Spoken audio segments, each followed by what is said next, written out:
Olá, queridos, graça e paz. A fidelidade de Deus, Salmo 78. É um cântico da história bíblica e é chamado assim porque conta uma história. A história do povo de Deus, a história da nação que foi escolhida por Deus para ser seu povo.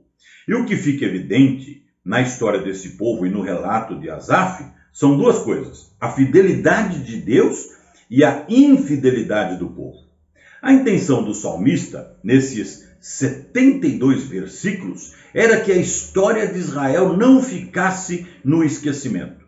Os fatos ocorridos e as ações de Deus em favor do povo e mesmo as corretivas que foram imprimidas sobre a nação deveriam e devem, ainda hoje, servir para que o povo aprenda sobre Deus, sobre os seus propósitos e sobre a sua vontade, e assim corrigir a sua conduta. Os erros do passado, que fiquem no passado. Temos que lembrar deles, mas nunca os repetir.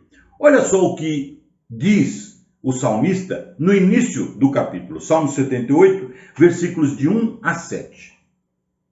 Povo meu, escute o meu ensino, incline os ouvidos para o que eu tenho a dizer.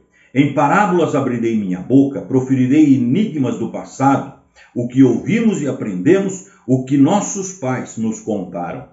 Não os esconderemos dos nossos filhos, contaremos à próxima geração os louváveis feitos do Senhor, o seu poder e as maravilhas que fez. Ele decretou estatutos para Jacó e em Israel estabeleceu a lei e ordenou aos nossos antepassados que a ensinassem aos seus filhos, de modo que a geração seguinte a conhecesse e também os filhos que ainda nasceriam. E eles, por sua vez, contassem aos seus próprios filhos. Então, eles porão a confiança em Deus, não esquecerão os seus feitos e obedecerão aos seus mandamentos.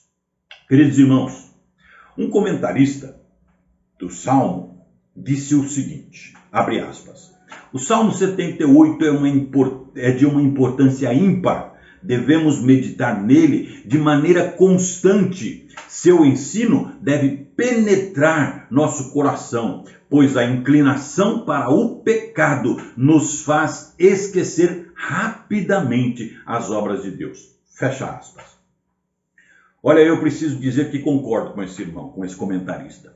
Se acostumar com as coisas boas é muito fácil. E quando eu falo coisas boas, estou me referindo aos desejos naturais, desejos humanos e até carnais, que são coisas falsamente boas. Nossa inclinação para os prazeres deste mundo nos faz, sim, nos afastar de Deus.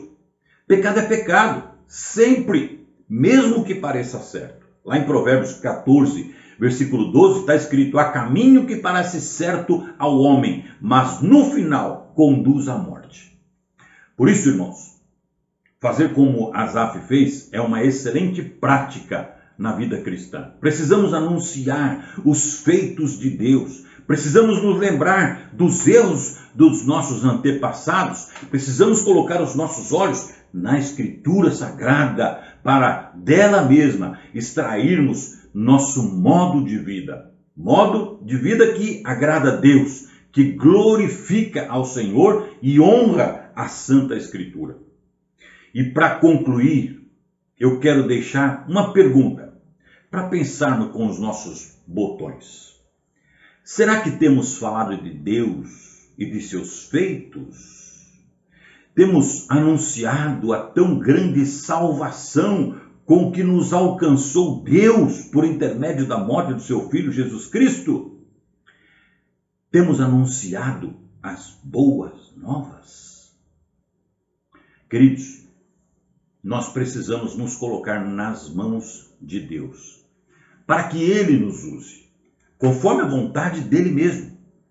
E as pessoas verão a Deus e se renderão diante dEle. Só assim será possível acontecer o que disse o salmista no último verso que lemos, verso 7. Então, eles porão a confiança em Deus, não esquecerão dos seus feitos e obedecerão aos seus mandamentos. Minha oração hoje é que Deus possa te usar, nos usar na proclamação do Evangelho, mesmo que seja sem palavras, e que isso aconteça a partir da tua casa, aí com a tua esposa, com o teu marido e com os teus filhos. Amém. Fiquem com Deus, fiquem na paz do Senhor Jesus.